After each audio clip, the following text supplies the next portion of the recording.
Subscribe करें हमारे YouTube channel साधना gold को और पाएं वीडियो सबसे पहले। और हाँ, बेल आइकन दबाना ना भूलें। 3 अक्षर का जो ये शब्द है कलंक, इनसे हमको हमेशा बचना चाहिए और प्रभु से प्रार्थना करना चाहिए, भगवान ऐसा जीवन में कभी कलंक मत दो। इतनी अच्छी ये बुद्धि, ये सोच दे दो कि हम कभी कोई गलत कार्य ना करें, और हम अगर चल भी जाएं तो फिर जय विधिनाथ होई हित मोरा।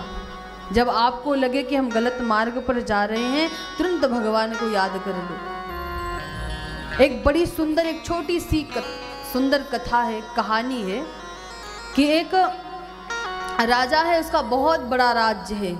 उसके 2 संतान है, एक पुत्र एक पुत्री है। और एक दिन वो महाराज थोड़े वृद्ध हो गए हैं, तो उनको समझ में आया कि कुछ नृत्यांगनाओं को बुला करके महल में नृत्य करवा दिया जाए, और अपने गुरु को निमंत्रण दे दिया। बड़े बड़े राजा महाराजाओं को बुलाया, अपने राज्य में सिंहासन दिया, अपने गुरु को बुलाया। गुरु को इतनी मोहरे पकड़ा दिया झोली में, गुरुदेव आपको इस नृत्यांगना का कोई भी नृत्य प्यारा लगे तो अपने मोहरे लुटाते रहना। गुरु ने कहा हो।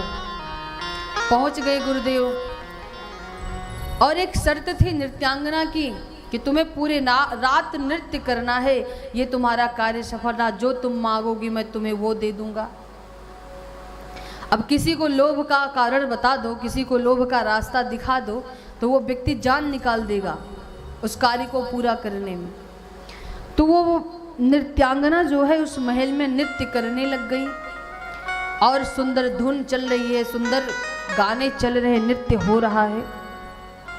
सुबह का पहर आया है, और महाराज जो इस नृत्यांगना के तबला वादक थे, जो तबले बजा रहे थे, उनको नींद आने लगी और हाथ रुकने लगा है।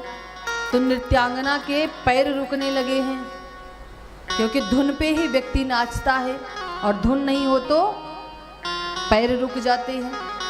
तो जैसे नृत्यांगना ने सोचा कि अभी तो सब बीत गया, तो घूमती हुई कहती है कि बहु बीती थोड़ी रही, थोड़े में भी याद, और थोड़े के कारण से क्यों कलंक लग जाए। महाराज बहु बीती थोड़ी रही, पूरी रात तो बीत गई, 3 पहर बीत गया, अब 1 पहर बचा है, थोड़ा ध्यान दे ले। उस भाव को तो महाराज उनके तबला वादक समझ गए, बढ़िया अपने धुन में आ गए। अब यही बात घूम करके फिर गाती है, तो गुरुदेव ने सोचा और मोहरे लुटा दिया। यही बात फिर घूम के गाती है, तो उसका जो पुत्र बैठा था उसने मुकुट निकाला और उसको दे दिया। फिर यही गाती है, तो पुत्री नौलखा हार पहनी थी, निकाला और चरणों में डाल दिया। फिर वो घूम करके गाई, तो राजा खड़ा हो गया और डांट लगाया, मूर्ख स्त्री, तुझे नाचने के लिए बुलाया है, राज्य लूटने के लिए थोड़ी बुलाया है। ये बार बार क्या लगा रखी है, बहु बीती थोड़ी रही, थोड़े में भी याद, थोड़े के कारण से क्यों कलंक लग जाए। तो गुरुदेव ने कहा, राजन शांत,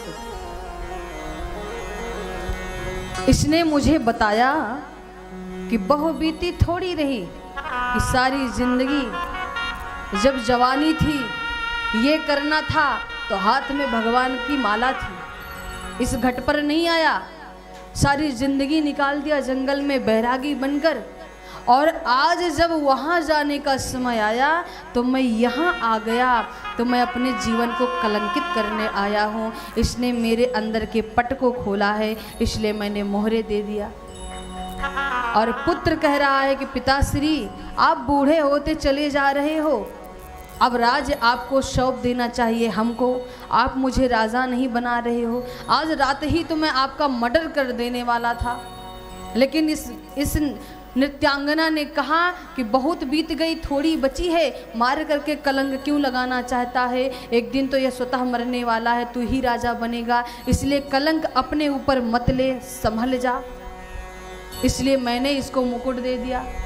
अब पुत्री कह रही है कि महाराज पिताश्री मेरी जवानी की अवस्था खत्म होती जा रही है, आप मेरा ब्याह नहीं कर रहे हो, आज ही मैं आपके एक द्वारपाल के साथ भाग जाना चाहती थी, लेकिन ये कहती है कि अभी थोड़ा और रुक जा, कलंक मत ले, वो दिन भी आएगा। इसलिए मैंने इसको नौलखा हार उठा करके दे दिया। सबकी बात राजा ने सुना। राजा ने कहा, नृत्यांगना तूने ये बोला क्यों? तो अपने बोलने का कारण बता दे। तो नृत्यांगना कहती है, महाराज आपने मुझे कहा था कि अगर आपके पैर बंद हो गए तो आपको इनाम नहीं मिलेगा, आपके पैर चलते रहेंगे तो मैं आपको मुंह मांगा वर दूंगा। तो हमारी जो धुन थी ये रुक रही थी, मैं अपने लोगों को जगाने के लिए बोली थी, हमारी धुन रुक रही थी, मेरे पैर रुक जाते तो मुझे मेरा मुंह मांगा वर नहीं मिलता। इसलिए मैंने संकेत किया, बहुबीती थोड़ी रही, थोड़े में भी आध, थोड़े के कारण से क्यों कलंक लग जाए कि सारी रात तो नृत्य करती रही, 2 घड़ी की और बात है, अगर रुक जाऊंगी तो वो भी किया हुआ कार्य नष्ट हो जाएगा। और महाराज राजा को आज ज्ञात हुआ है कितना बड़ा मैं अधर्म कर रहा था। गुरुदेव अपने जंगल को चले हैं और राजा ने अपने पुत्र को उन्हीं सब के सामने राज्याभिषेक कर दिया है और अपनी पुत्री से कहा, बेटी बड़े बड़े राजकुमार आए हैं, तुम अपना चयन कर लो, मैं तुम्हारा ब्याह करवा देता हूँ। और नृत्यांगना कह रही है कि सारी जिंदगी मैंने नाचा दूसरों के लिए। किसके लिए? दूसरों के लिए। किसी व्यक्ति को लुभाया, राजा को लुभाया, धन दौलत इकट्ठा किया। गुरु की बात याद आई है, धन दौलत इकट्ठा किया, दूसरों के लिए नाचा। अगर मैं यही अपने प्रभु के लिए नाचती तो आज मेरे भगवान खुश हो जाते। वो नृत्यांगना वही नृत्य अपना छोड़ देती है और छोड़ करके भगवान की भक्ति के लिए, प्रभु को पाने के लिए नृत्य करने लगती। ये 3 शब्दों से हमें हमेशा बचना चाहिए।